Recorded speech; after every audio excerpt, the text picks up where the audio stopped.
Good morning students. Hindi पाठ्य पुस्तक के अंदर हम लोग 6 चैप्टर मेरी बीमारी श्यामा ने ली के बारे में हम लोग पढ़ रहे थे। लेखक का नाम हरिवंश राय बच्चन और हम लोगों ने आधा चैप्टर जो है वो कंप्लीट कर दिया है। अभी जहाँ से बाकी है वहाँ से हम लोग कंटिन्यू करेंगे।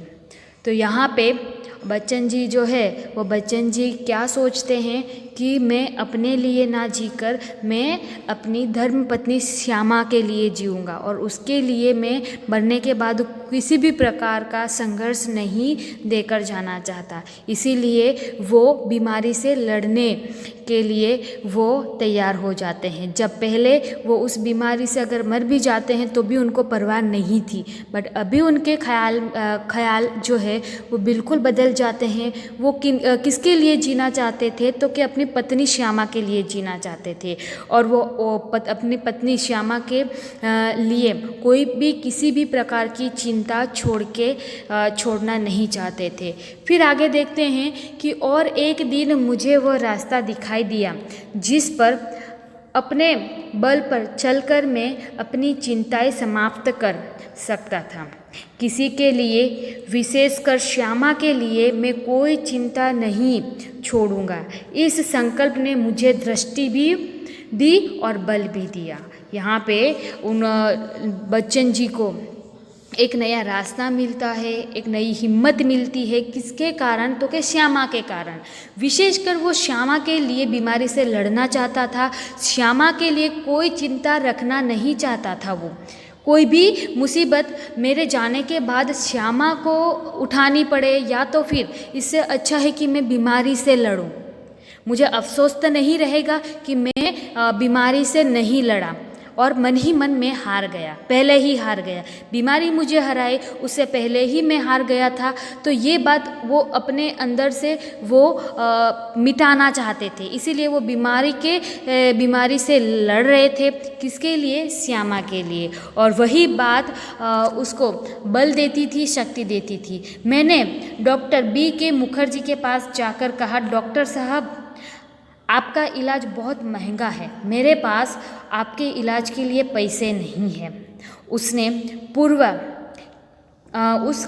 पूर्व की मैं कुछ और कहूँ या पूछूँ, उन्होंने अपने बदनाम मुँह फट स्वभाव से कहा, पैसे नहीं है तो जाओ मरो। यहाँ वो बच्चन जी क्या कहते हैं कि मैं बीमारी से लड़ूंगा, उसका इलाज कैसे भी करके करूँगा। मुझे श्यामा के लिए जीना है। श्यामा अगर मेरे लिए इतना संघर्ष कर सकती है, मुझे एक भी चिंता लेने के लिए वो साफ साफ मना करती है, इतना साथ सपोर्ट करती है, हिम्मत देती है, तो मुझे उसके लिए जीना होगा। तो ये सोचकर वो डॉक्टर बी के मुखर्जी के पास उपाय के लिए जाते हैं और वो जाके डॉक्टर से क्या कहते हैं कि आपका इलाज जो है वो बहुत महंगा है, तो मैं वो इलाज नहीं करवा सकता, मेरे पास पैसे नहीं है इलाज के। तभी यहाँ पे मुखर्जी जो है, डॉक्टर मुखर्जी, वो बदमाश मुँह फट स्वभाव से, यानी स्पष्ट बोलने वाले व्यक्ति जो होते हैं वैसे स्वभाव वाले व्यक्ति, तो उन्होंने क्या कहा, पैसे नहीं है तो जाओ मरो। उन्होंने क्या डायरेक्ट आंसर दे दिया कि अगर आपके पास पैसे नहीं है तो जाओ मरो।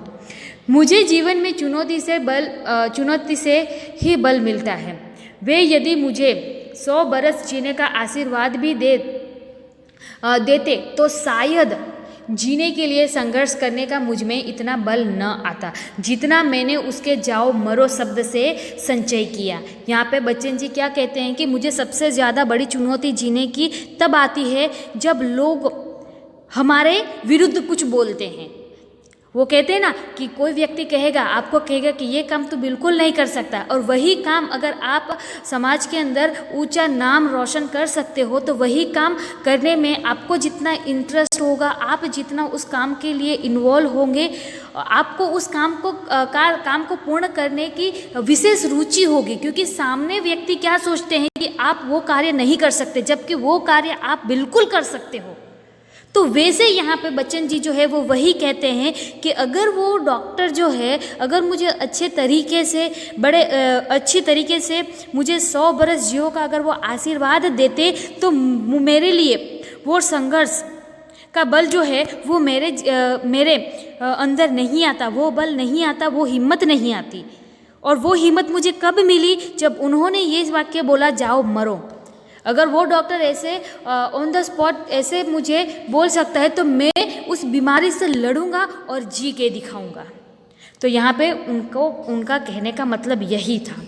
लड़पन में मेरे पड़ोसी बाबू मुक्ता प्रसाद ने लुई कुने के पानी के इलाज से मुझे परिचित कराया था। मेरी ऐसी बीमारी के लिए ठंडे पानी के टब में बैठकर सिट्स बाथ लेने का विधान था। यानी कि जिसको भी ऐसे तपेदिक की बीमारी होती थी, यहाँ पे उनके पड़ोसी जो मुक्ता प्रसाद जो है, बाबू मुक्ता प्रसाद ने उनको एक इलाज बताया था कि लुई कुने का इलाज उन्होंने बताया था, उनसे परिचित करवाया कि इस बीमारी में तू अगर ये सारे कार्य करेगा तो आसानी से एलोपैथिक के इलाज जो है वो आसानी से तू इस बीमारी से मुक्त हो जाएगा। तो यहाँ पे ऐसी बीमारी से लड़ने के लिए पहले तो उन्होंने ये बताया था कि ठंडे पानी के टब में बैठकर आपको सिट्स बाथ लेना होगा और ये उस बीमारी का एक अच्छा इलाज भी है। फिर आगे जाके दूसरा क्या कहते हैं कि एलोपैथी में क्षय के रोगी को दूध, घी, मक्खन, अंडा अधिक से अधिक दिया जाता है कि जिसको भी क्षय की बीमारी होती है, टीबी की बीमारी होती है, तो एलोपैथिक में क्षय की बीमारी के इलाज के लिए ऐसे दर्दी को दूध, घी, मक्खन, अंडा अधिक से अधिक दिया जाता है।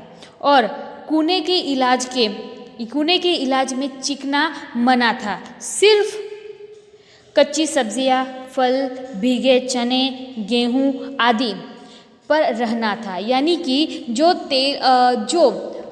हम लोग ज़्यादा तेल वाला जो खाते हैं वो इस बीमारी के अंदर खाना मना था, चिकना खाना मना था।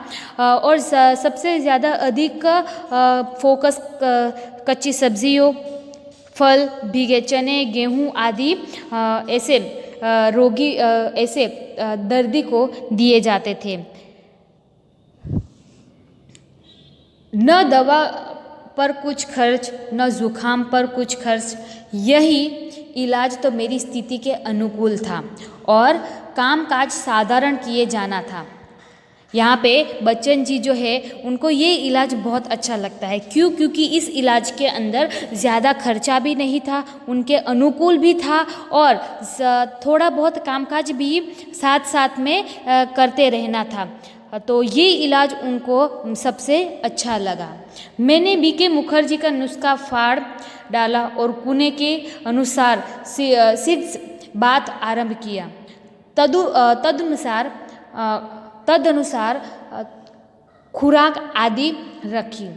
स्कूल भी जाने लगा, केवल रात वाली ट्यूशन छोड़ दी। यहाँ पे बच्चन जी जो है वो फिर क्या करते हैं, जो डॉक्टर ने जो नुस्खा लिख कर दिया था, जो उपाय लिख कर दिया था, सॉल्यूशन लिख कर दिया था, जिस दवा जो भी क्षय की बीमारी से वो लड़ रहे थे उनका इलाज जो लिख कर दिया था वो फाड़ देते हैं। और फिर वो लुई कुने की जो बीमारी के इलाज जो किसने बताया था, बाबू मुक्ता प्रसाद ने बताया था, परिचित करवाया था उस ये इलाज से, तो वो इलाज उन्होंने शुरू कर दिया। और फिर वो धीरे धीरे स्कूल भी जाने लगे। बस उन्होंने केवल रात की जो ट्यूशन थी वो छोड़ दी। पर उसका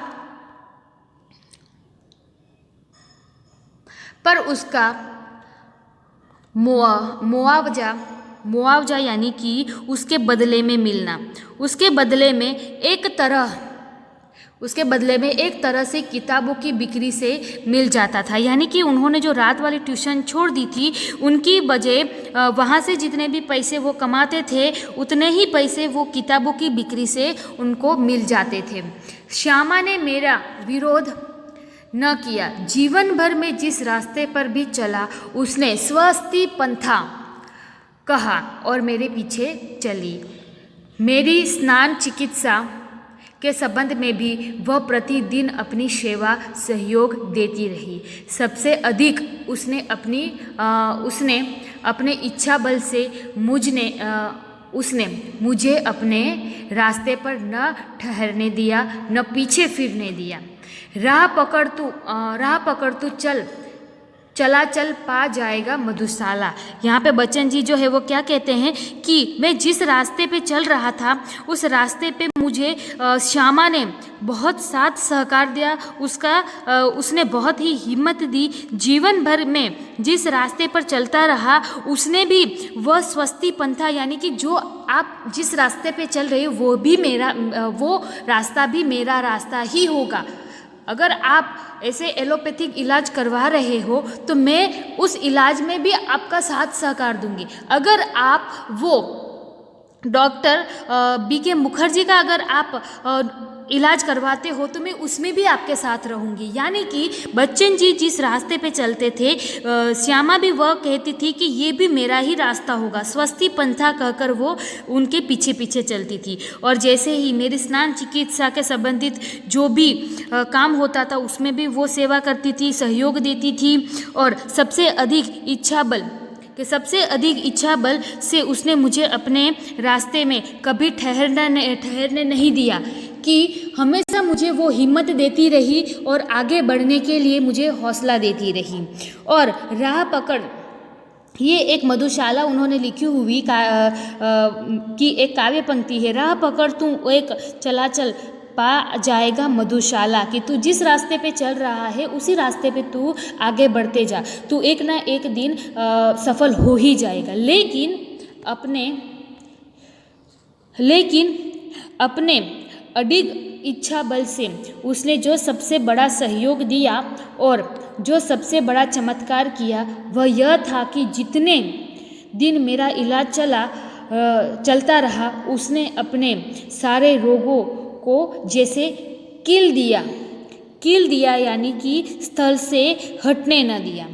यहाँ पे कभी एक उंगली दुखने की भी शिकायत उसने नहीं की थी, कि जब तक मेरी बीमारी का इलाज चल रहा था, मैं तपेदिक की बीमारी से लड़ रहा था, उस समय वो श्यामा जिस तरीके से मेरी सेवा कर रही थी उसने एक भी शिकायत नहीं की कि मुझे बुखार हो रहा है, मेरी उंगलियों में दर्द आ रहा है। छोटी से छोटी तो क्या बड़ी बात भी उसने बच्चन जी को नहीं बताई कि मुझे आज ये तकलीफ़ हो रही है, मैं इस तरीके से बीमार हूँ। उसने कोई बात नहीं बताई। क्यों नहीं बताई? क्योंकि वो ऑलरेडी उनके पति जो है बच्चन जी जो है वो बीमारी से लड़ रहे हैं और ज़्यादा वो उनको परेशान करना नहीं चाहती थी। यानी अंदर ही अंदर वो सह लेती थी सब कुछ, बट अपने पति बच्चन जी को वो नहीं बताती थी, शिकायत वो नहीं करती थी। शायद उसके प्रति इस निश्चितता ने मुझे अपने रोग से जीतने का बल दिया, उतना किसी चीज़ ने नहीं। यहाँ पे वही बात बच्चन जी कहते हैं कि वो चुपचाप सब कुछ सहती रही। अगर उसको बुखार होता था फिर भी वो कभी आके कहती नहीं थी, उसको उंगलियों में दर्द होता था फिर भी वो आके नहीं कहती थी। तो वो जो सहती रही उसी से मुझे बल मिलता था। किस बात का बल मिलता था बच्चन जी को? उस बीमारी से लड़ने का उसको बल मिलता था कि नहीं, मैं श्यामा के लिए इस बीमारी को हराऊंगा ज़रूर। तो यहाँ पे उनको बल मिलता था। तो इस आत्मनियंत्रण, आत्मनिग्रह, इच्छा बल, हठ योग की समझ में नहीं आता और उसे क्या नाम दूं। यहाँ पे बच्चन जी कहते हैं कि मुझे समझ में नहीं आ रहा है कि मैं श्यामा को कौन सा नाम दूं। यहाँ पे काफ़ी डिफ़िकल्ट शब्द जो है वो यूज़ किए गए हैं, आप देख सकते हो। आत्मनिर्भर यानी कि खुद पे निर्भर रहना, आत्मनिर्भर अपनी इच्छा के बल के अनुसार। हठ योग यानी कि एक योग जो होता है, योग जो प्रयोग जिससे हठ को हम काबू कर सकते हैं, जिसे हम लोग कहते हैं ना जिद्दी व्यक्ति है ये, तो उसकी जिद को हम लोग किसी ऐसे योग प्रयोग से उसकी जिद को हम लोग काबू कर सकते हैं। तो यहाँ पे वो समझ नहीं पा रहे थे कि बच्चन जी श्यामा को क्या नाम दें। बड़ी महंगी कीमत उसने चुकानी पड़ी, कि श्यामा को बड़ी महंगी कीमत चुकानी पड़ी। कौन सी महंगी कीमत चुकानी पड़ी? तो कि अपने क्षय ज्वर से पूर्णतया मुक्त हो। जिस दिन में सामान्य भोजन किया, यानी कि बच्चन जी क्षय की बीमारी से पूर्णतः मुक्त हो जाते हैं। वो अभी क्षय की बीमारी पूर्णतः वो मुक्त हो जाते हैं, बीमारी से वो बीमारी को पराजित कर देते हैं और वो स्वस्थ हो जाते हैं। जिस दिन वो सामान्य भोजन करने के लिए बैठते हैं, वो तारीख थी 15 अप्रैल 1936 को। ठीक उसी दिन वह चारपाई पर गिरी और फिर न उठी, मतलब कि 15 अप्रैल 1936 ठीक उसी दिन वह चारपाई पे गिरी, यानी कि श्यामा जो है वो बीमार पड़ गई। वो चारपाई पे गिर पड़ी और जैसे ही वो बीमार होकर चारपाई पे गिर पड़ती है और फिर वो कभी नहीं उठती। इसका मतलब कि वो बीमारी में उसकी मृत्यु हो जाती है। किसकी? श्यामा की। 216 दिन बराबर रोग सत्या पर पड़े रहने के बाद 17 नवंबर 1936 को उसने अपना शरीर छोड़ दिया। यहाँ पे बराबर बीमारी से लड़ते लड़ते 216 दिन तक वो बराबर बीमार रही और उसके बाद 17 नवंबर को वो श्यामा जो है वो अपना शरीर छोड़ देती है, उसकी डेथ हो जाती है। श्यामा के और अपने विवाहित जीवन के अंतिम 18 महीनों में मुझे और उसे दोनों को मौत के साथ संघर्ष करना पड़ा। यानी कि 18 महीने तक पहले तो बच्चन जी बीमार थे, यानी बच्चन जी मौत से लड़ रहे थे, उस बीमारी से लड़ रहे थे, संघर्ष कर रहे थे। उसके बाद श्यामा जो है वो मौत से लड़ रही थी, वो संघर्ष कर रही थी मौत के साथ वो भी संघर्ष कर रही थी। यानी 18 महीने दोनों ने मौत के साथ संघर्ष उन्होंने करना पड़ा। मेरे संघर्ष में मैं श्यामा ने अपनी इतनी आंतरिक मंगल कामना दी, उतना सहयोग दिया, इतनी अपनी सेवा दी, इतनी अपने को दिया, इतना अपनी ओर से मुझे चिंता विमुक्त रखा।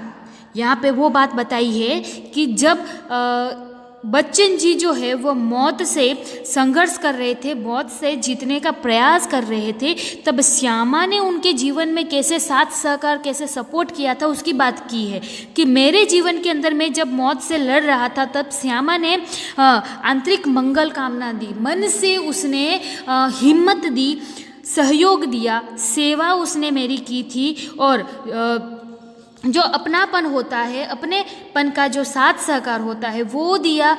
उन्होंने बहुत सारी चिंताओं से मुझे विमुक्त रखा, यानी कोई भी चिंता मेरे जीवन के अंदर ना आने, या तो फिर चिंता विमुक्त रहो आप बच्चन जी, ये कहकर उनको हिम्मत दी। किसको? बच्चन जी को। और यहाँ पे मैं उस संघर्ष में विजयी हुआ। यहाँ पे क्या कहते हैं कि उस संघर्ष में विजयी हुआ, यानी कि कौन सा संघर्ष? वो मौत से लड़ने का संघर्ष कर रहे थे, राइट? तो वो जीत जाते हैं, वो उस बीमारी को हरा देते हैं और वो विजयी होते हैं। कौन? बच्चन जी। फिर आगे पर